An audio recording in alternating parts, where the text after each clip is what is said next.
Hello, everyone. Hola, mundo. Welcome to Voces Poderosas 2024.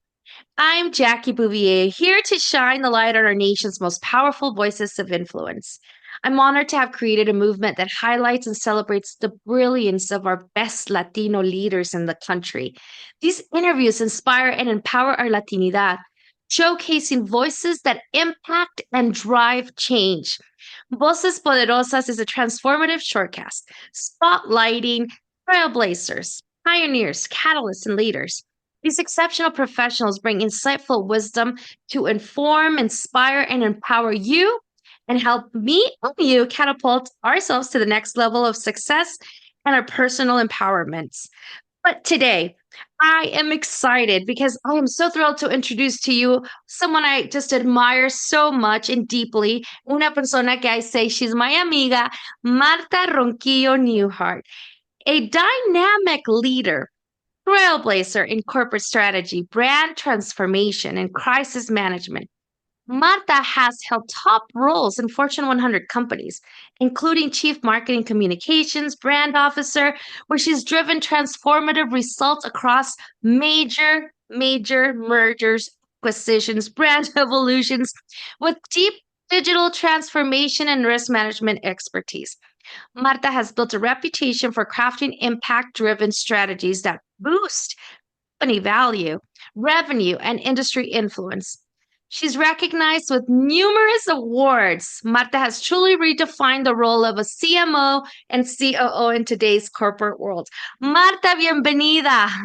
Oh, it's so good to be here. It's so good to be with you, Jackie, and thanks for having me on your show. Oh, thank you for being on the show. I'm excited for the whole world to hear you and to learn about you. We want to know what your story is. What is your why? What drives you, Marta? Why don't you share that with everyone? What drives me is the ability to help other people and help them think about what do they want to do. Sometimes we just want to be something or do something because it's in vogue or because we think that's what other people want us to do. But my why is to help people think about what is that really that you want to do? Because having lived almost 3.5 decades in corporate America, it's not for everyone. There's so many benefits of it, but it's not for everyone. So, as someone who grew up in corporate America that was mostly did not look like me, in fact, 99% of them didn't, I always wanted to have someone that I could really share information with, ask questions of. How do I do this? How does that work? What do you think? Just be a perspective. So, my why at this point in my life is to do that for other people. That's amazing, Marta. And it's great that you have the heart to be able to pull and push people to the next level. Why don't you tell me a little bit more about your story, your life? How did you get to where you are now? Well, my family came from Chihuahua, Mexico. So my grandfather brought my family over many decades ago, and he came to the United States because he wanted a better life for his children. And so I grew up right outside of a small town in Washington State where there were no Latinos. But there were people in my family that became my role models because they looked like me and they sounded like me. And they wanted the same things I did. And I realized when I was growing up that there was a world that we were sort of forced into. There was a world that was for us, and there was a world for other people. But I wanted to see what it was like to be in that world of other people and what is it they strive to do and how do they get there. And so I just became very curious. I became very curious and actually made my way into the university. And then I graduated and I was hired by the Boeing company on my first interview. And you know what I realized at that point? There's something about the equality of education and the equality of communication.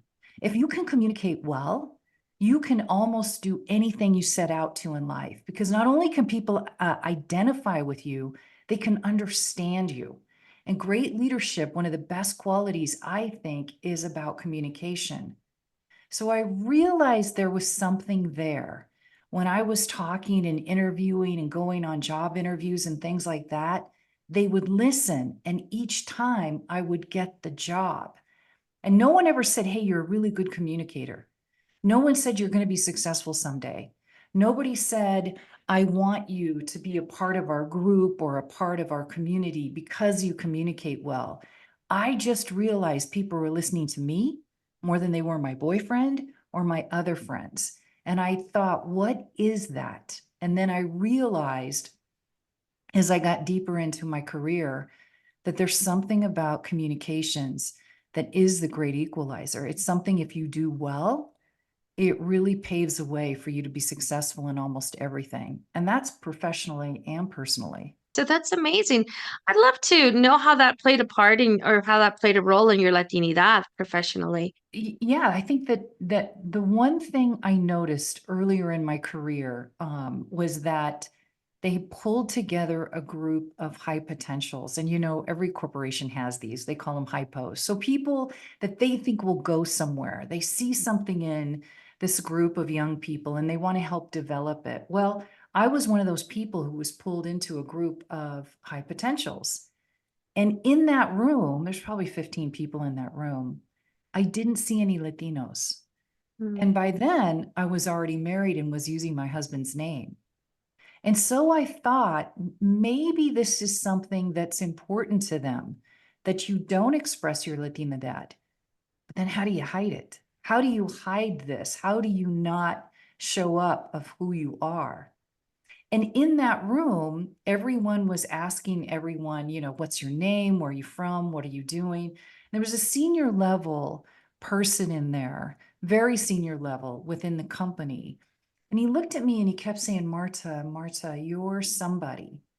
And so Jackie, my young, naive self said, well, of course I'm somebody, right? I'm a hypo. And he said, what's your ethnicity? And I said, I'm Mexican American, just like that. And his quick response was, thank God you don't look like it. And I think he said that because it mattered. What I learned from that was you can't hide your Latina dad, but it's also at that point in time, it wasn't that accepted. So am Mm. I glad to be living in 2024? Let me tell you, because not only is it accepted, but we are the fastest growing part of the US population. We're the fastest growing part in very different levels of organizations, in the C-suite, on boards, and our purchasing power at 3.7 trillion cannot be denied. So all of this that I spoke about is really leading up to today and the power that we bring, not only the economic power, but the Mhm. strategic thinking. And all of this comes from our lived experience, which is our Latina dad. That's great. And I appreciate you sharing those type of stories because a lot of times it happens, right? It's either they shorten their last names or they use a different last name or they try to blend or we try to blend. And so it's just something that, it depends on how you're living that specific moment in life. And it just so happens that yours was in that regard. And so I appreciate you sharing that because it resonates with a lot of people, right? And so I'd love to understand a little bit more of the type of advice that you provide to other professionals. And in this case, more particularly to the new generation, knowing what we know that your story is and you've gone through. So what advice would you give for the new generation? It could be AI or diversity, which, those are the two big ones right now. But as a leader yourself, what do you normally support and provide in terms of advice for the younger generation? I think for the younger generation is one, be who you are in Mm. your workspace. I think it was Maya Angelou, wasn't it, that said, be yourself, everyone else is taken. And that's really true, because if you don't show up authentically, and I do think that's an overused word, you're going to forget who you are. And once you forget who you are, then everything becomes really blurry, and you don't want to do that. So there are a couple of things. I do think you should take whatever you're doing, you choose to do, take it seriously, not yourself, but take the job seriously because it needs that level of focus. And then the other thing I would say is your career is never a linear line. It can be horizontal, it can be vertical, it can be stair step, it can be all over the place. but really embrace every experience because there's something to learn everyone. You know, I have a son who's disabled and I learn from him every day. I may have a higher IQ, but that doesn't mean that he doesn't teach me a lot, especially about matters of the heart. So when you go into any situation, go into it with a curious mind, with a learning attitude. Your mindset is everything. And if you do that with an open heart, you're going to be successful. Wow, that's powerful and it's beautiful. You have a deep heart and great advice. I truly appreciate it. What are the gaps that we still need to close as Latinos in this country? What are we missing? We hear so many leaders, so many different solo, united leaders, but what are we missing? You know, it's interesting because about 10 years ago, 5 to 10 years ago, the leaders in the Latino community started to study the African American community. How is it that the African American community was so organized, united, and could really push the best of their community forward and get them in real key positions? And how did they think about that? And how did they uplift each other, right? And so people would say to me, well, why don't Latinos do that? You know, we do. We do in our circles. And now we do it in bigger circles because we have bigger circles. So we're a lot more organized in terms of where we think our ethnicity, our perspective, our lived experience, and our expertise can play a role. And those are the things that we're focused on. There's a lot of people that are really focused on closing the gaps in the C-suite, because I can tell you in the C-suite, the numbers are very small. So if you think about the 8 people that run a major corporation, there are very few of those 8 people that are Latino. There are even fewer that are CEOs and even fewer Latinas that are CEOs in the Fortune 500. I think right now we might have 2 Wow. Latinas that are CEOs in the Fortune 500. So there's gaps there. There's gaps at the top of corporate America. So why does this matter? Well, if you think about that purchasing power we just spoke about, the $3.7 trillion, and if you think about the increase in our population and how we're coming into the corporate world and the work world at insurmountable numbers. I mean, it's crazy that the numbers that were coming in.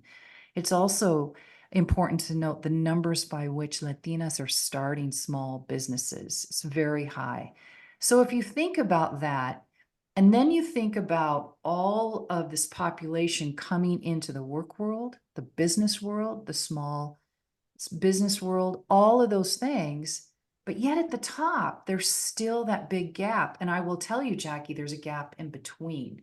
So that's where I see a real need. Now, are there Latinos that are ready for that? Oh, yes. There are literally millions who are ready to take over those positions, given the opportunity. So how do you get the opportunity? There's a lot of different ways to go about it. But we as leaders in our community have to help them get the exposure so they can get those opportunities. And that's the one thing that's missing. You know, they say, how can you get on a board if you're supposed to have board experience, but you can't get on a board because you don't have the board experience? It's sort of this chicken and egg thing, right? I'm trying to think of a Mexican metaphor that would better explain it. But it's sort of this thing where you've got to get on to get the experience. It's the same thing in the corporate world. Climb the leadership ladder and get into the C-suite. So that's why I was saying to you earlier, I'm one of those people that's going to make sure that they know how to not only look for those opportunities, but I bring them their way and then also help them as they navigate that world, because it's different for a lot of different people. And you have to know how to navigate it in order to be successful in it. Zane, thank you for that advice. Thank you for everything you've shared today. You have shared invaluable, inspirational, empowering information. And more importantly, what you've said just helps us understand what's missing and how we can come about that. And just your giving heart and wanting to help others, I think it's great. Marta, thank you for being on Voces Poderosas and thank you for your time. Thank you for having me. It's been wonderful.